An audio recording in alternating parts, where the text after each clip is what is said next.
এক্ষুনি বুঝতে পারছো। এই ভালো করে ধর একে।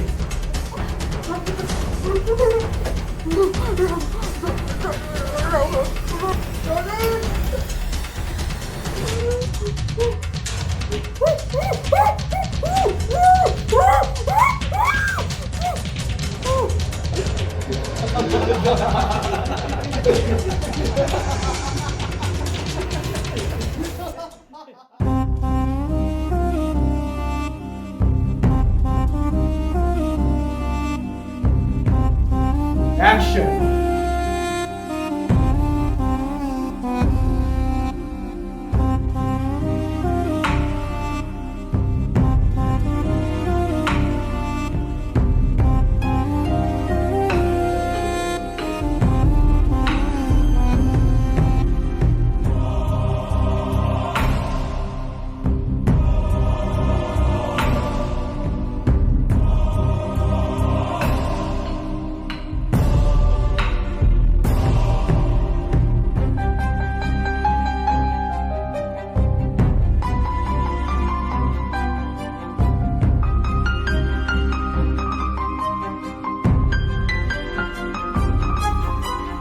ওই একটা দিনের পর আমার জীবনটা পুরোপুরি বদলে যায় অফিসের।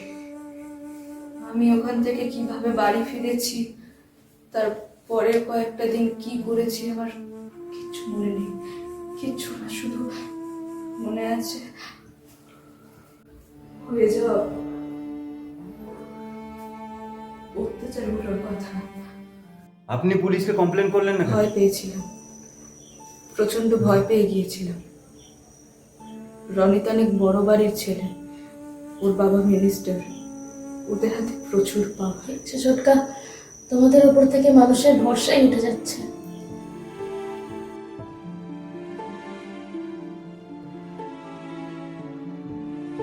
Please continue madam.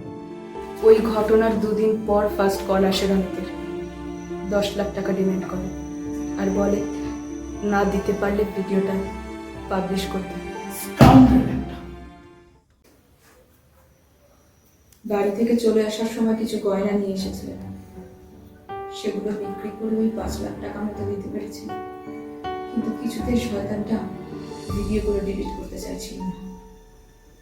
আমাকে 7 দিন সময় দিল। কিন্তু ম্যাডাম, ওই ব্লুমুন বারের বাইরে পার্কিং এর ঘটনাটা কি ঘটেছিল? টাকা ছাড়াও কিছুদিন আমার সাথে দেখা করতে রাজি হচ্ছে না, তাই আর একবার রিকোয়েস্ট করার জন্য ওর সাথে দেখা করলাম। আমি জানতাম ও ওই সময় ওখানেই থাকবে।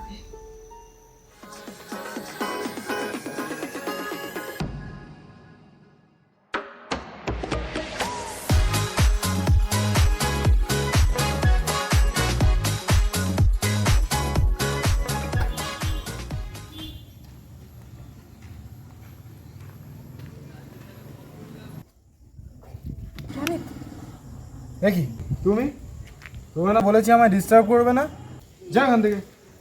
আমার কাছে যা টাকা ছিল আমি তো সব তোকে দিয়েছি রনিত, আমি আর টাকা কোথা থেকে পাবো বলো? সেসব আমার জানার কোনো দরকার নেই।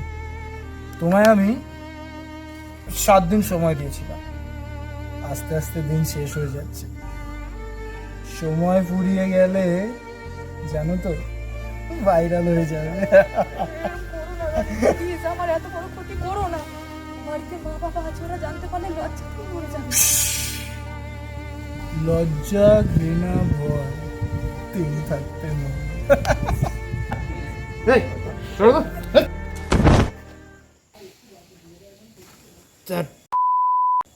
আবার আমার ছবি তুলছে। এই ক্যামেরা,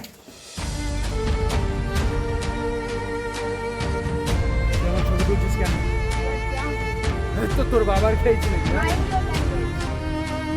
এই দেশে জানোয়ারদের ফটো তুলতে পারমিশন লাগে না।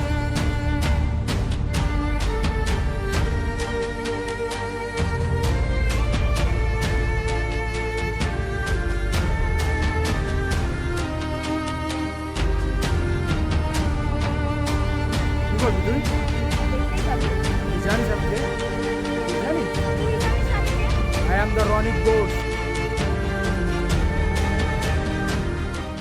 শুক্রবার রাতে রনিতের বাড়িতে ঠিক কি হয়েছিল ম্যাডাম? সেদিন ছিল 7 নম্বর দিনের শেষ দিন। আমি রনিতের বাড়িতে আর একবার গেলাম রিকোয়েস্ট করার জন্য।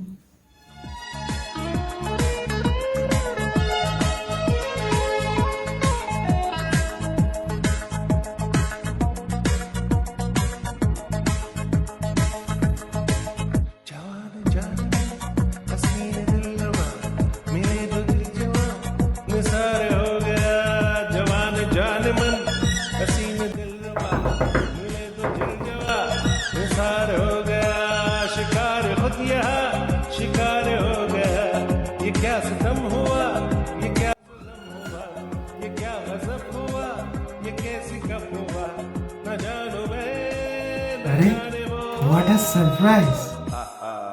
जवान जान मन हसीन दिलवा मिले तो दिल जवा निसार हो गया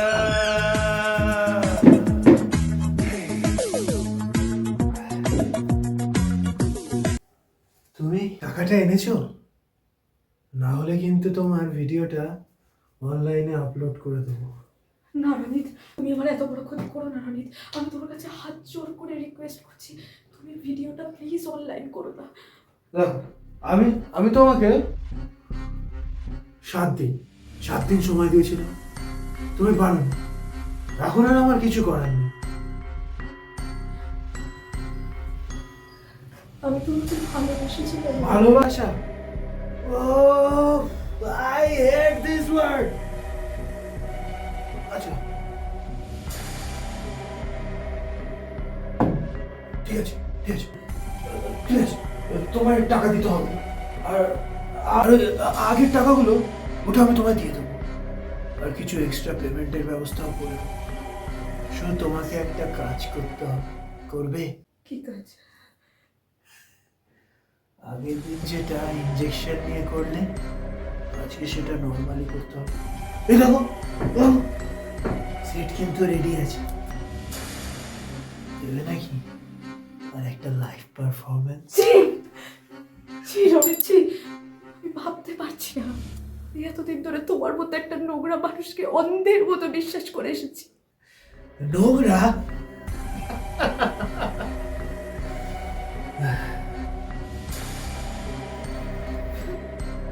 এটা হলো আমার কাছে বিজনেস, আর আমার ব্লাডি বিজনেসম্যান। আর তোদের মতো মেয়েরা আমার বিজনেসের র মেটেরিয়াল, কাঁচা মাল।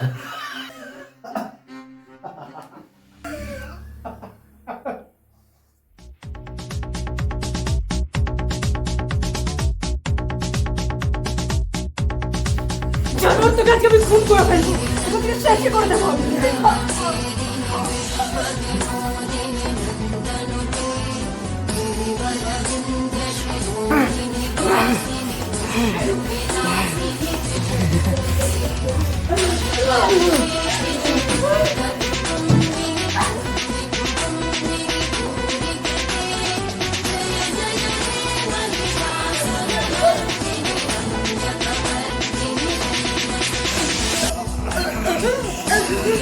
Oh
তার মানে ওখান থেকে বের হওয়ার সময় আমার সাথে আপনার ধাক্কা লেগেছিল, তাই তো? হ্যাঁ, শয়তানটাকে শেষ করার পরও নিজের সম্মানটাকে বাঁচাতে পারিনি। পরের দিনই ভিডিওটা অনলাইন হয়ে যায়। আসলে ওর অনেক বড় নেটওয়ার্ক ছিল তো। সমাদদার, তুমি এক্ষুনি ক্রাইম সেলে ফোন করে ভিডিওটা টার্ন ডাউন করতে পারো। ইয়ে স্যার। কুইক। তার আর কোনো প্রয়োজন হবে না ছোটকা। মানে স্যার, রনিত বোসের পুরো ওয়েবসাইট আমি ক্র্যাশ করে দিয়েছি। কোনো ভিডিওর কোনো অস্তিত্ব নেই। নন্দিনী ম্যাডাম, আপনার সাথে যা হয়েছে তা সান্ত্বনা দেওয়ার কোনো ভাষা আমাদের কাছে নেই, কিন্তু আমরাও তো আইনের রক্ষক। Samaddar, please call our lady constable. Sir, you have to arrest. Yes sir. আমায় জাস্ট একটু সময় দিন। ভয় নেই, আমি পালাবো না। Okay, but be quick, Nandini madam.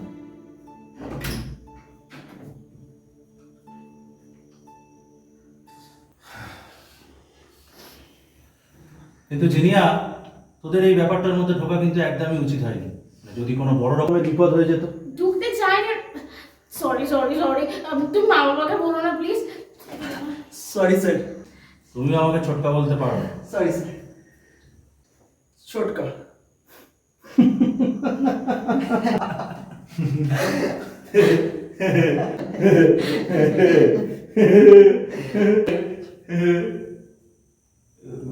Sorry sir, বলছি যে স্যার অনেক সময় হয়ে গেল তো, ওই ভদ্রমহিলা তো অনেকক্ষণ ঘরের ভেতরে গেলেন, এখনো তো আসছেন না, কিছু প্রবলেম হলো না তো?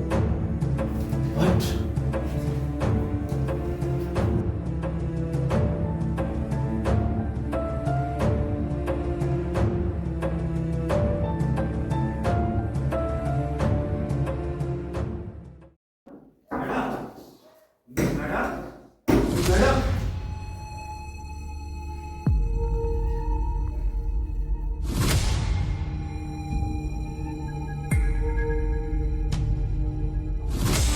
স্যার, এই তো মনে হচ্ছে 2-3 দিন আগের কেস।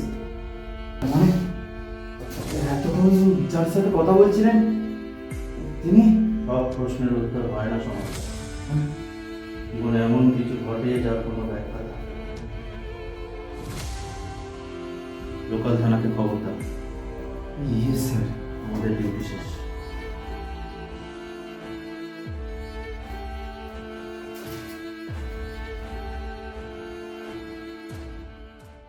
অনেক স্বপ্ন নিয়ে এই শহরটা এসেছিলাম। ভেবেছিলাম টাকা রোজগার করে বাবা মার পাশে দাঁড়াবো, তাদের মুখে হাসি ফোটাবো, কিন্তু সেসব ইচ্ছা অপূর্ণই রয়ে গেল। আর এই সব অপূর্ণতা নিয়েই আমি এই পৃথিবী ছেড়ে চলে যেতে বাধ্য হচ্ছি। তবে যাওয়ার আগে একটাই সান্ত্বনা, যে জানোয়ারটা আমার বা আমার মতো অন্য মেয়ের স্বপ্নগুলোকে স্বীকার করেছে, আমি তার স্বীকার করে যেতে পারলাম। নন্দিনী।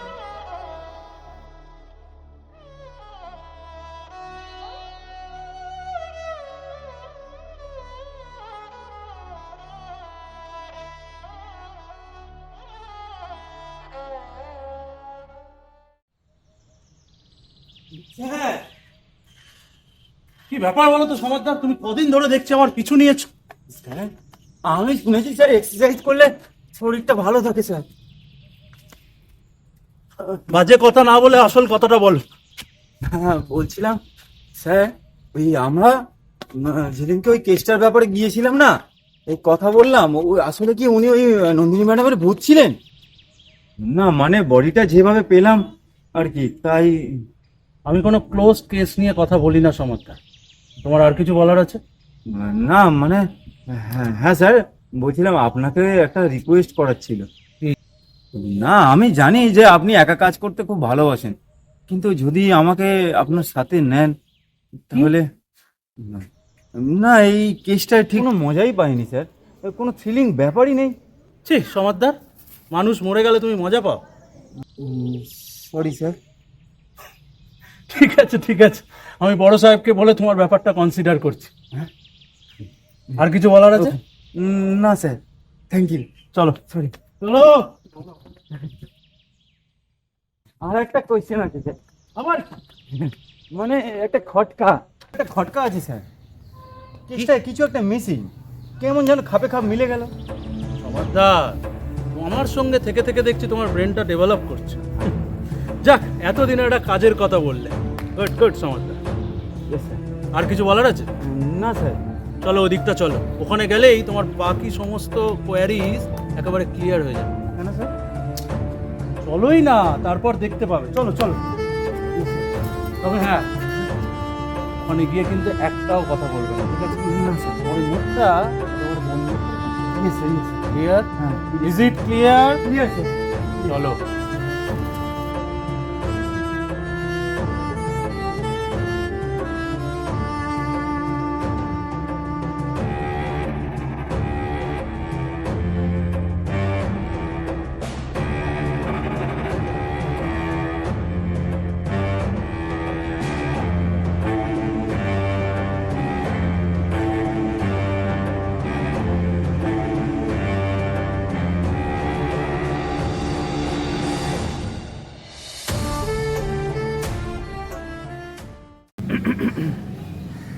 এ কি স্যার, আপনারা? তোমার সাথে কিছু কথা আছে কাবেরী। আমার যা বলার আমি আপনাদের বলে দিয়েছি, আমার আর কিছু বলার বাকি নেই। দাঁড়াও কাবেরী, এখনো কিছু কথা বাকি আছে। বারবার ঘড়ি দেখে লাভ নেই। তুমি যার জন্য অপেক্ষা করছো সে কিন্তু আসবে না। মানে আমি কারোর জন্য ওয়েট করছি না, আমার অফিস আছে। দাঁড়ান ম্যাডাম, স্যার যেটা জানতে চাই সেটা বলে যান। আমার দা, চলো চলো কাবেরী, ওই দিকটা বসা যাক। চলো চলো।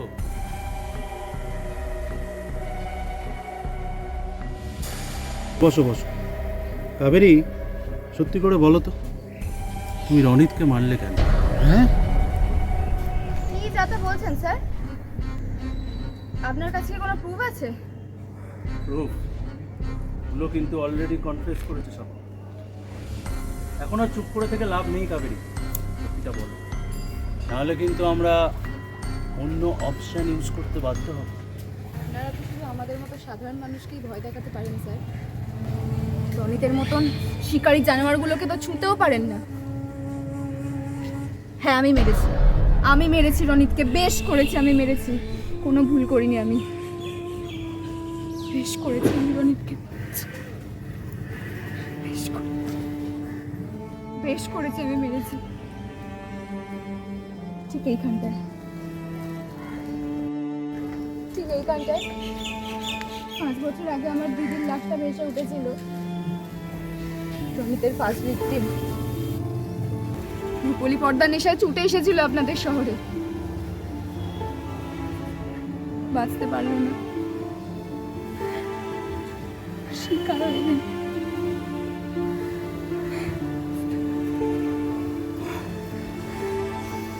ব্যাপারটা খুবই আনফর্চুনেট কাবেরী, কিন্তু তাই বলে আইন নিজের হাতে তুলে নেওয়াটা তো ঠিক কথা না। আমি তো চেষ্টা করেছিলাম স্যার, বহু দিন ধরে আমি রনিতের এগেনস্টে প্রমাণ জোগাড় করার চেষ্টা করে চলেছি, অনেক কিছু করেছি, কিন্তু রনিতকে ছুঁতে পর্যন্ত পারিনি আমি। দিনের পর দিন মেয়েগুলো সর্বনাশ করে গেছে শয়তানটা, মেয়েগুলোকে বারণ করেছি আমি। তার মানে নন্দিনী ম্যাডাম ফোনটা করেনি? নন্দিনী অবশ্য ভেবেছিলেন যে তার হাতেই হয়তো খুন হয়েছে রনিত বোস, কিন্তু আসল ঘটনাটা সেটা ছিল না। সেদিনকে ফ্ল্যাট থেকে নন্দিনী বেরিয়ে যাওয়ার পর আমি ওকে ফলো করি,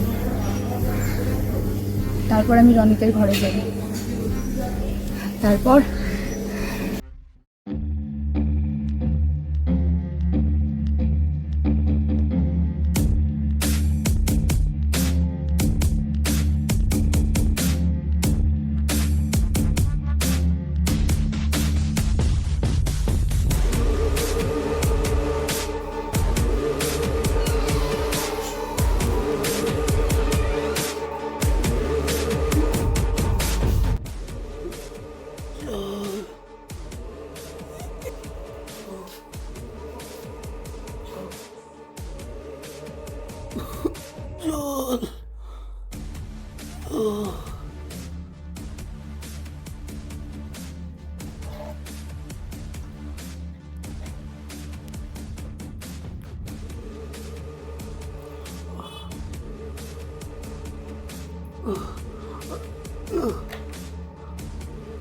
কে কে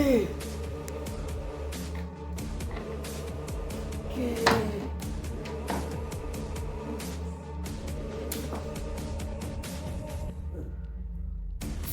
তুই চিনতে পারলি তাহলে? কেন এসেছি? তোকে শেষ করতে।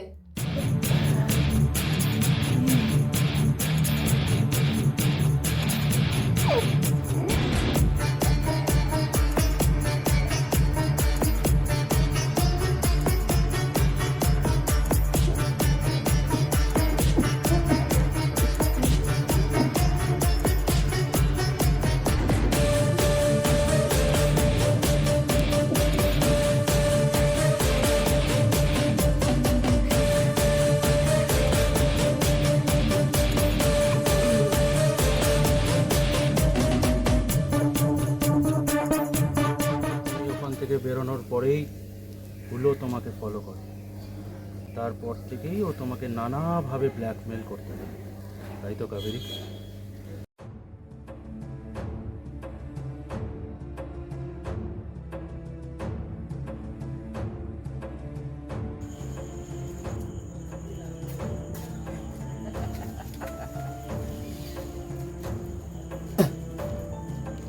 সমারদার যেদিনকে ওকে এনেছিল, হুলোকে, সেদিনই আমি খেয়াল করেছিলাম ও তোমার দিকে একটু অন্যভাবে তাকালো।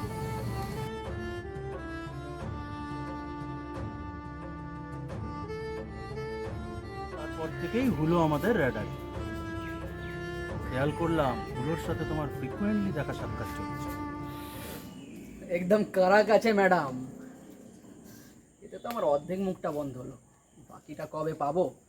You bloody rascal. ম্যাডাম ভুলে যাবেন না, এখন আমার অর্ধেক মুখটা খোলাই আছে।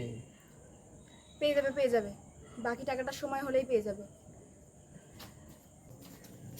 पैसा पैसा करती है तो पैसे पे क्यों मरती? স্যার খুনটা হলো কিভাবে? ফরেন্সিক তো কোনো অ্যাবসেট পায়নি। ওখানেই তো ইন্টারেস্টিং ব্যাপার সমাদা। মানে স্যার? আচ্ছা কাবেরী, 6 মাস আগে তুমি বিখ্যাত সায়েন্টিস্ট বিকে মিত্রর একটা ইন্টারভিউ নিয়েছিলে না? আচ্ছা সমাদদার, হ্যাঁ, স্যার। জানো ওনার গবেষণা কি নিয়েছিল? কি নিয়ে স্যার? বিষ। কাবেরী, বাকিটা তুমিই বলো। কিন্তু বিকে স্যারের এখানে কোনো দোষ নেই। আমি সুযোগ বুঝে ওনার ল্যাব থেকে একটা বিশেষ ধরনের বিষ সংগ্রহ করি, যেটা নিঃশ্বাসের মাধ্যমে প্রয়োগ করতে হয়। কিন্তু ফরেন্সিক?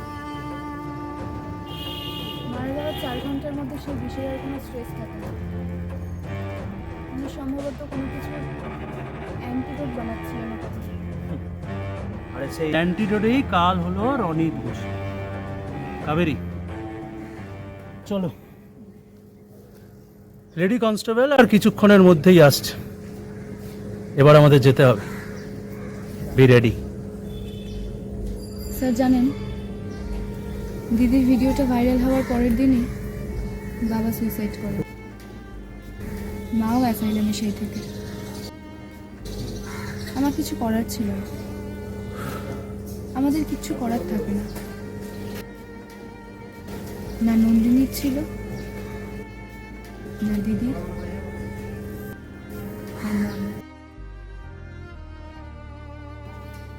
Samaddar,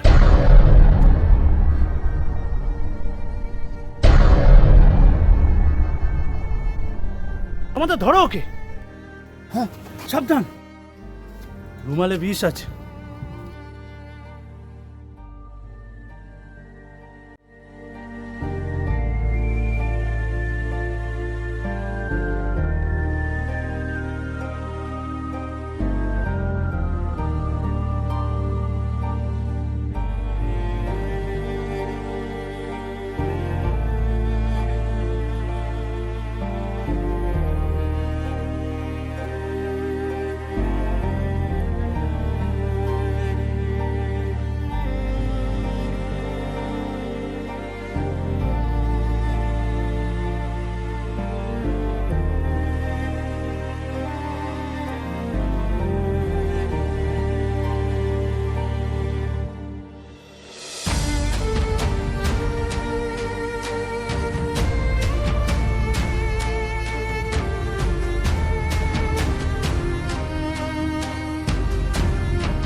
Thank you.